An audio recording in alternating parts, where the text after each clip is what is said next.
What's up trainers, welcome back to a new video, and in today's video I'm going to be showcasing you my last video on the Fantasy Cup, because I'm not enjoying it too much anymore, just because the variety I have in my roster is also not too big, so I'm kind of like stuck using the same Pokemon.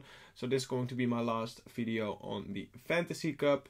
In this video I'm going to be using the Giratina, the Metagross as kind of like a spicy pick, and also the Empoleon, which is kind of like a sort of a core breaker it can be in this meta.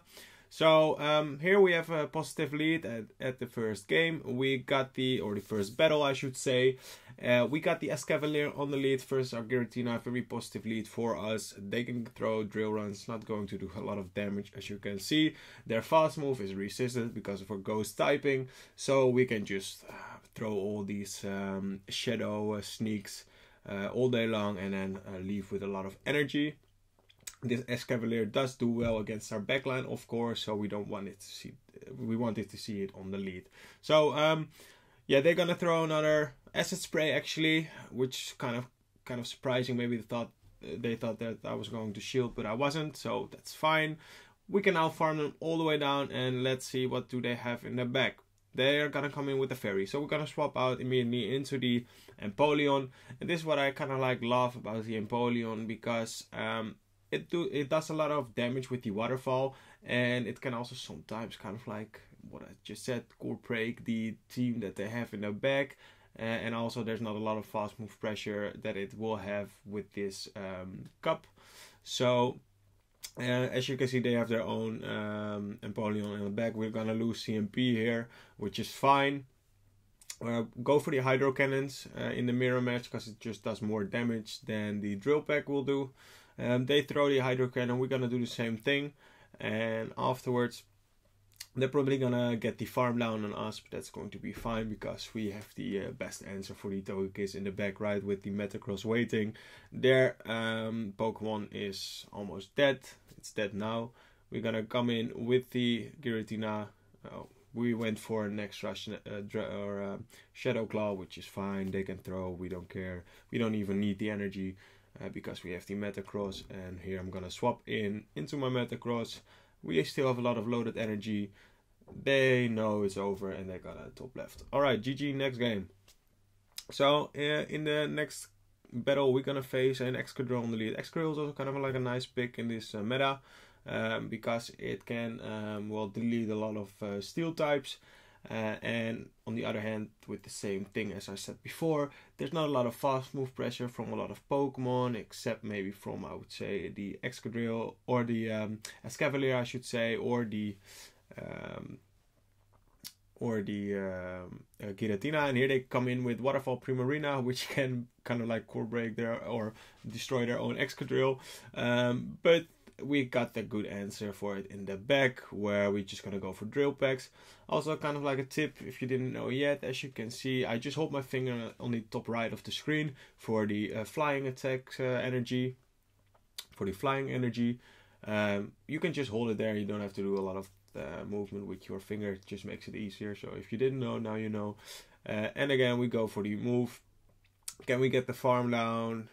Yes, we can, but we go down simultaneously. Kind of like a misplay, but in the end, maybe it's not gonna matter too much. But let's see what they're gonna bring in. We are gonna bring in our Giratina. They bring in their Giratina as well. So now let's see how are we going to play this one out. We're gonna go for the Dragon Claw. We have a slight energy advantage, but a health disadvantage, although that can make it up though. We go for the catch, got a nice catch, and now let's see how are they going to react on that. We caught the Dragon Claw, which is a nice waste of energy on them, but still it's not maybe looking too good as well, because they can go for a Shadow Sneak right now, as we can go for a Meteor Mash, which is gonna hurt and put pressure on them shielding. They throw the Shadow Sneak, and now they're gonna come back in with the Exca, and we make it. So this is going to be nice, because it's basically gonna KO, because Excadrill is kind of like glassy overall, and especially in the Ultra or the Great League. In the Master League it is less, but they shield and they farm me all the way down. which is kind of like a pain because those drill runs, they hurt, they're doing so much damage, neutral damage, which is annoying, which makes me, I have to shield, and here again, they're at the back-to-back, so I have to shield again, because these drill runs are going to do more damage than one super effective Dragon Claw. So now I need to overfarm as much as I can. I'm here actually committing to farm them all the way down and leave with just so much loaded energy in where I can hopefully take it out with the HP I still got left. Throw it straight away, no hesitating in this one. We're gonna throw it, and now let's see, can we make it to the back-to-back before they can make it to one move? We're at the back-to-back right now, meaning that they either need one Dragon Claw or that we will have a CMP. Now we throw, we click on it again, oh, we were just one off, and we lose CMP. That's a bit unfortunate. We played it, I think, the way we should have. We lose CMP, meaning that they have a higher attack stat than we have. Yeah, that's the negative side of running kind of like a ranked Pokemon in cups. So that's something I can give you advice on or a tip on as well. If you want to play PvP in like a competitive way, there are like two options. You got the open Great League or the open Ultra League or whatsoever, and you got specific cups. In specific cups, you most of the time see one Pokemon being very dominant, for example, such as a Sableye, or in this case, a Giratina. If you have the starters, if you have the sources to make, for example, one Giratina for the open Ultra League and one Giratina for specific cups, where you, for example, in this scenario, win the CMP ties, you can go for it. Same for example, a Noctown or Frostlass. Frostlass, in my opinion, is also a very good example, just because in the open Great League you don't see it too often, even though it's still a strong Pokemon. But in restricted cups, it just works, and when you have a high attack stat one, you will win those CMP situations. So here again, they have a Tapu Fini, and they just had a Sylveon, which the Empoleon does very well against. Basically, it core breaks that composition of the team. We're gonna come in with the Metagross, as you can see, farm all the way up to, well, probably a bit more than the Meteor Mesh, or actually I'm just deciding to throw it because I'm like feeling confident. I overfarm when I think I have to, otherwise sometimes I don't, just because I think I don't need it, you know. But if you want to play it on your like and try to become really a better player, then you should overfarm almost in every situation. I do it at the point where I think I need to, instead of just throwing. Sometimes when I'm playing really competitive, I will make sure that that I will overfarm in those situations. But as I said, as I will tell you right now, you don't need to overfarm always in every situation, but still. Alright, next game we got a shiny Rayquaza on the lead, which is actually quite nice. Quite nice pick. It's gonna do a lot of super effective damage with the Dragon Tail, but we can manage. But they make a nice catch on their Togekiss, which is quite cool. So, but unfortunate for us, obviously. So now let's see how are we going to respond. We got the best answer for it in the back with the Metagross. A lot of Togekiss. So we're just gonna farm them all the way down, commit one shield, and yeah, that will be. Then we will leave with a lot of energy. Here they decide not to throw, which is surprising because now we still have a shield. And yeah, that's going to be a good game already, I think, because we got so much energy. They come in with a Latios or whatsoever. They shield up, that's fine. We're just gonna farm up again. They are running Charm as well. Gonna farm up to the back-to-back.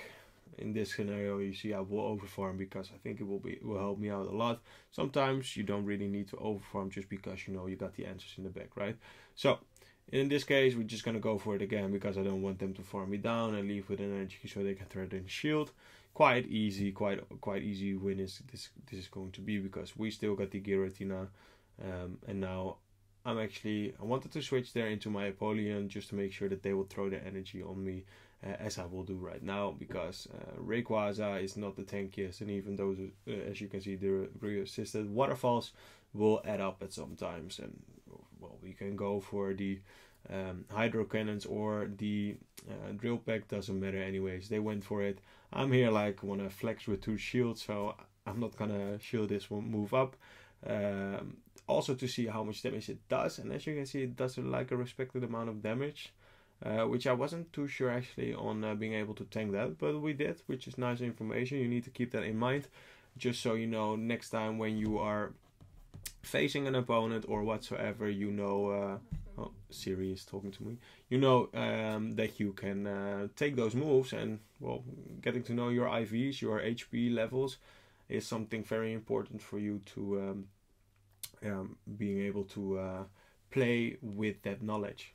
So they save up into their Sylveon, making me immediately think that they have double charm in the back, which is going to be fine because we got the answers with the double steel. Here I decide to throw the Hydro Cannon on the CMP, if not on their first move. So they either have to shield or make sure that they are gonna get KO'd, and they shield, which is fine. So I'm gonna let this go because we can get to another Hydro Cannon, and it's actually only going to be a draining case, so they don't have the Elysium of Psyshock or Moonblast, but they weren't at the Moonblast just yet.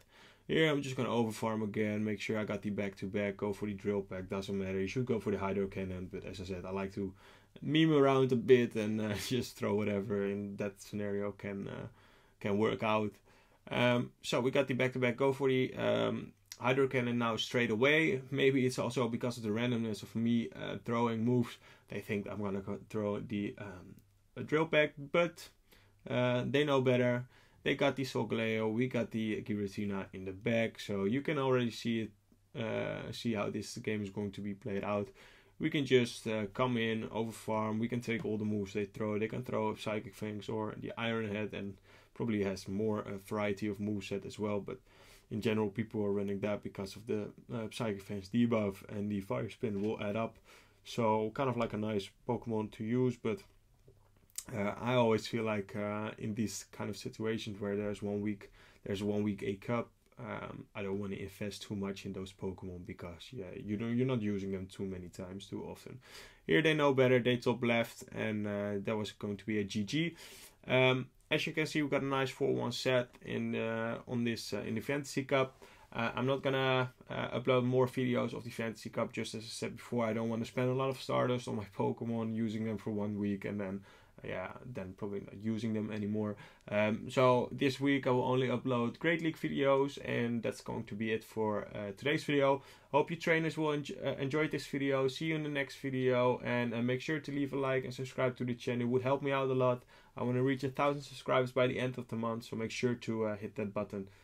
See you trainers in the next video. Peace.